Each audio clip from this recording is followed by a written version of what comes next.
And welcome. So hey, I'm glad that you made it through that first gate. By now, I must have had hundreds, maybe even thousands of people ask me what was on this single piece of paper, this one right here. I did a talk a few years back where I told the story of the most intriguing and profound interview I ever conducted in my entire career. Now you have to know that I've had many intriguing and profound interviews, as that's been my business as the main curator of the entire success industry for the past 20 years. Having led 3 success-focused television networks and as publisher and editor of Success Magazine, my job was to meet and interview and then publish the stories and success insights of most every successful person that you can think of, including the likes of Steve Jobs, the now late Steve Jobs, Richard Branson, Jack Welch, Jeff Bezos, Elon Musk, Howard Schultz of Starbucks, Mark Zuckerberg, and on and on and on. But this interview, the one I'm going to share with you now, was even more intriguing and certainly even more profound. And it was an interview that was never published or ever heard by another living soul. That was the deal. That was the condition, that it remained private and for personal use only. So when I met this man, the one I'm referring to, he was 101 years old, a bona fide real-life centenarian. And he's an intensely private and humble man, so he requested that I keep his name and his family anonymous. So from this point forward, we will just refer to him simply as William, after my own late, great, and beloved grandfather. So let me tell you a little about the almighty William. And by the way, I will explain how he acquired the nickname Almighty Will and why he was considered almost godlike in his hometown towards the end of our encounter together. It really is an amazing story. So William immigrated to the United States with his parents from what is now the Ukraine, was the former USSR. He grew up in abject poverty. He was raised in the basement of another family's home for most of his childhood, and he never even graduated high school. However, despite the odds, this man went on to become extremely wealthy, highly respected, and very well loved. That's the success trifecta in my book. William had achieved what I consider the ultimate in success. At over 100 years old, his life was abundant in every way you could imagine: resources, happiness, health, and love. So I couldn't wait to discover how he did it. What super secrets he had discovered in this century that he had lived on this earth that made this type of success, especially after such humble beginnings, possible. I was intensely fascinated. So in preparation for our interview, I requested that William think through each of his 100 years on this planet and write down all the key lessons, all the insights, principles, and philosophies that he believed contributed to his extraordinary success. This would be wisdom drawn from what was then, at that point, 37,000 days lived on this planet. I encouraged him to spare no detail, suggesting that his insights would become a gift to future generations of his family, which I promised to memorialize for him. That was our exchange. The deal is what made this encounter possible. So the day of our interview had finally arrived, and I was excited. Now, of all the people that I have met and interviewed, I was never one to really get really excited. I mean, people are just people, and they just come in different shapes and sizes. But this man, for some reason, was immensely intriguing to me. I just knew that a man who has personally witnessed and experienced the last 100 years of life on earth, and then was able to thrive so abundantly through it all, would be a treasure trove of life-changing insights and wisdom into the spirit and capability of all human potential. And I had no idea just how life-changing this experience would actually end up being. So when I arrived at William's home, I announced myself at his guard gate, and I watched as a massive iron gate slowly opened. And I have to admit, my heart did start to palpitate a bit. I then drove the long, winding cobblestone road that led up to his home. And as soon as I got over the crest, I could see this sprawling estate below me, this palatial mansion. Holy heck, I thought. I mean, wow. I'd never seen anything like it in person. So I parked, I grabbed my journal, my recording device, and a backup full of batteries, and just in case the interview went late into the evening.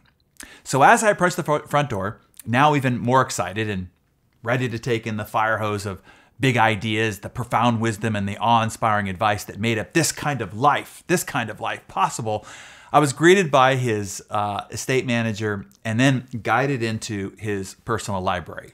So now, this room was spellbinding. I mean, it was 2 stories of rich mahogany wood, shelving holding thousands of rare as well as recently published well-known books. I slowly turned, just trying to take it all in. I mean, it literally took my breath away. There was a skylight that was right in the middle of the room, and it illuminated where 2 dark brown vintage leather wing-back chairs were placed on either side of a marble-topped coffee table. And then there was a vase of freshly cut flowers on top. I mean, the scene, it looked like it should have been the cover of a Ralph Lauren catalog. Even as I think back at it now, I can still remember the smell of those leather chairs. And it was only moments after I sat down and set up all my recording devices that William entered. Yes, it was evident that he was old. I mean, certainly his skin was wrinkled, it was creased, and it was nearly translucent. His gait was a little slower than most anybody else, but it was steady. And as he made his way to the chair next to me, I noticed a grace in his movement that I had never seen before. I mean, it's a grace that must only come after 100 years. So I rose to greet him, and as I shook his hand, and he shook it firmly, I might add, I knew for sure right then that this was going to be an interview of a lifetime. So we settled into our seats, and I asked William if he had written out all that he had learned that made this kind of success possible. He nodded that he had. And in that pause that followed, I quickly scanned around the room. He had walked in empty-handed, so I thought that the manuscript that he had written out must already be there somewhere on a shelf, a large stack of papers on a desk somewhere. No doubt it would be a small ream of paper at least. This level of grand success was not possible without a plethora of unique insights and wisdom, no doubt. In that same pause, he reached into his jacket and he pulled out a folded piece of paper. And it's this one right here, a single sheet. He handed it to me and he said, "It's all here." I grabbed it and I thought, huh? It's all here? I said out loud, maybe then realizing that I might have said that a bit disrespectfully. He nodded and said, "Indeed, everything is on that one piece of paper." So I read it in about 30 seconds flat. And as you can see, it's only 2/3 filled out. And I said, "It can't be." I'm still staring at the sheet as I'm reading this in disbelief. If I were to be totally candid, I was actually a little disappointed. So not wanting to be maybe more disrespectful at this point, I continued. I said, "Look, William, there's no way that all of this," waving around this grand room that we were sitting in, "all of this is made possible by only what's on this single piece of paper." Well, he smiled knowingly and said, "It is. There's nothing more anyone needs to know or do than what appears on that piece of paper." After a few beats of silence, he could tell that I needed more, so he continued. "The problem for most is that they won't believe it, and thus they will miss it until it's too late." So from there, our interview continued. Although I don't think I asked another question, he spoke slowly and purposefully, his voice low and thick with an accent from an ancient old Europe whose boundaries have long since been redrawn. He said, "Hand that piece of paper to any young man who is seeking his fortune, and he will disregard it. He will assume that it can't be that simple. He will spend the rest of his time looking for more complicated and fanciful answers for his success. It is only when a man is at the end of his journey," William continued, "it is only then, when he's making sense of his life, that he will reread it and say, 'That was it.' So simple, nothing more. And he will then wish that he had realized it sooner." William paused as if he were waiting for me to write something down, but I couldn't even move. I didn't want to miss a single word, and I feared that even the motion of my pen would distract me. So William continued. He explained to me, he said, you know, my greatest advantage is that I wasn't that smart. He said I was raised simply. Simple disciplines, simple principles. I saw no other option than to find the simple way to do things and then just do them. No questions, not complicating it. I didn't know better. Then he smiled and he said, with time I learned this wasn't a disadvantage, as I had once suspected. This, in fact, became the foundation for business, relationship, money, and success in life. Everything is based on simple, basic principles. Do not try to be so smart, he said, or be smart and see wisdom in simple truths. Don't mess with them, just do them. Now I have to tell you, every day that goes by, I understand what William was trying to say more and more. I know that I'm still discovering the depth of what I just relayed to you. It is more profound than you might even understand yourself right now. Now I will tell you about my experience with William as we progress through the rest of this encounter. But now I want to start sharing some of the profound insights William had and what he wrote on this piece of paper here. Each line on this sheet is literally a life and success accelerating insight. So this program that we're doing here together is designed to pass along just 3 of the things that are written on here. And if you like what you hear, I'll tell you where you can find more of what's on here at the end. So I handed the paper back to William and I asked him to pick out one of his favorite. So he quickly quipped that I was asking him to pick out one of his favorite children. Each of them were special, he said, and immensely valuable in their own right in some way in his life. So I asked, okay, then you pick out one that you think allowed you to have such substantial financial success. He said, oh, well, then let's start with this one. And he looked down, he says, oh, this is a good one, he said with a big grin as he read it. And here's what it says. More is achieved in compressed time. Now, that sounds simple, right? Easy to miss. Easy to just keep reading and moving past it, as I did when I first read it and as he first explained it. But then he took me on a journey of explanation. And man, oh man, I have to tell you, this one insight, this one only, has literally catapulted my success, my results, and my ability to influence and impact others with my work. I just want to tell you up front, this one right here is a doozy. So let me unpack this unassuming but utterly profound truism that more is achieved in compressed time. I have since termed it success compression. So let me explain to you how it works. In fact, actually, this was one of Steve Jobs' greatest tricks too.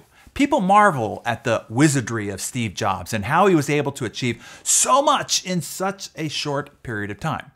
How'd he do it, they wonder? Well, now I know. He knew and exercised this first principle. More is achieved in compressed time. Steve, as you might remember, was often accused of having what others called a reality distortion field, where his expectation of what was possible was distorted according to other people. But Steve knew more was achievable in compressed time, that you could seemingly bend time by compressing it. Meaning if you apply intense energy, focus, and concentration for an undistracted, sustained period of time, that fully applied pressure can create what are called quantum leaps in outcome and results. This phenomenon is so extraordinary that it actually seems to, as others called, distort reality and bend it or compress time. So here's a simple metaphor that you're familiar with to help you make sense of this. Look, it's like trying to get 4.4 million pounds of a rocket ship off the ground. To do so, you first have to defy Newton's first law, or also known as the law of inertia, which states an object at rest stays at rest, unless acted upon by an unbalanced external force. So, to get man's first step on the moon, we needed first to get him off the ground. And that was actually the hardest part of the entire journey. So let me give you some perspective for you. Of the 930,000 gallons of fuel that was used to get the Apollo space shuttle to and from the moon, over 500,000 gallons of that fuel, more than half of it, was used to just get it off the ground, just to break the shuttle's inertia. Do the math with me here. That means that of the 478,000 miles that they were going to travel, more than half of all of that energy of the trip was going to be expended in the first 2 miles of the 478,000 in total. And that is true for you too. And this is why this is a really big tip that you're gonna wanna get here. You see, starting, launching, breaking inertia, expending enough energy to get going on anything is the hardest and most energy exhausting part of any endeavor. And you end up doing it many times all day based on how you structure your day. You start working on that presentation, and then you switch to having to respond to a customer service issue, and then you switch to start to work on that proposal, and then you get interrupted by a got-a-minute request at your door. You go back to trying to work on that presentation again, then you switch to check email or respond to that text message that came in. Each time you start a new task, you have to expend all that energy to get it barely off the ground. Then you get distracted or interrupted, or you think of something else that you need to do. And even though all that fuel was already expended, the rocket ship of that project drops back down and settles into inertia again. And you wonder why you are so freaking tired at the end of the day. It's not for lack of effort. Hell, you're expending an awesome amount of effort all day, everywhere, getting things 2 feet off the ground and going nowhere. This is how most people spend their days, in a fury of fits and starts, starting something and then being distracted or interrupted away by others or by their own cognitive switching. Now, the flip side of this is, and this is where we get into William's wisdom and learn the trick behind Steve Jobs' reality distortion field. Newton's law also tells us that a body in motion stays in motion with the same speed and in the same direction unless acted upon by an unbalanced force. That means once you've applied this massive amount of energy and efforts to break inertia, you then activate the enigmatic force of what is called momentum. And that momentum will carry you farther and faster on a fraction of the energy and in a fraction of the amount of time, unless, as Newton warns us, it's acted upon by an unbalanced force, meaning a distraction or an interruption. So let me try to explain the awesome magical force of momentum so that we understand how tragic it is for you and your results when it dies. So imagine a big steam locomotive. You know, the 250-ton, 10,000 horsepower iron horse kind of the early 1900s. It takes a massive amount of steam energy to get that 250-ton iron horse to simply move 2 inches. Massive. That is what it takes to get you to start anything new. A massive amount of energy to make 2 inches of progress. Now, you can stop the iron horse cold, no matter how much energy you give it, with a 2-inch block placed under its front wheel. It can't generate enough energy to get over even a small impediment from when it's going from a standstill. This is also true about you. The slightest distraction when starting something can stop you cold. An email alert, a ding of your phone, even a noise or audible conversation that's happening outside your door, or the gardener outside your window can stop forward progress cold.